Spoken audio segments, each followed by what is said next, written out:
بعضیا تا روز مرگ هم اینا رو نمیفهمن، ولی اگه تو زودتر بفهمی دیگه هیچ وقت مثل قبل زندگی نمی‌کنی. 1. هرچی کمتر حرف بزنی حرفات ارزش بیشتری پیدا میکنن. 2. همه چی رو به خودت نگیر. باور کن هیچ کس اونقدر بهت فکر نمیکنه که خودت فکر میکنی. 3. اگه تمرکزت روی مشکل بیشتری میاد سمتت، ولی اگه ذهنت روی ممکن ها باشه فرصت ها خودشونو نشون میدن. 4. هر چقدرم الان درد بکشی یه روزی برمیگردی و میبینی همون درد باعث شده یه ورژن قوی تر ازت ساخته بشه. 5. هر آدمی که میاد تو زندگیت یه دلیلی داره. یا اون قرار زندگیتو تغییر بده یا تو قرار کاری برای اون انجام بدی. 6. از امتحان چیزای جدید نترس. زندگی وقتی تکراری میشه که فقط تو محدوده امن خودت بمونی. 7. وقتی کسی که برات مهمه نادیدت میگیره مغزت همون واکنشی رو نشون میده که به درد فیزیکی نشون میده. 8.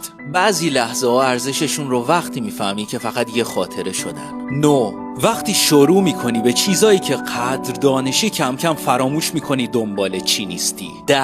اگه نتونی کنترل زبونت رو داشته باشی هیچ کنترلی روی آیندت هم نداری. اگه هنوز منو دنبال نمی‌کنی شاید این آخرین باری باشه که حرفام بهت میرسه، ولی اگه همراه همی تبریک میگم، تو یکی از اونایی هستی که هر روز دارن نسخه بهتری از خودشون رو میسازن. من مایک ریاضی هستم، دوست تو. در این مسیر با من همراه باش و هنوز اول راهیم. سپاسگزارم.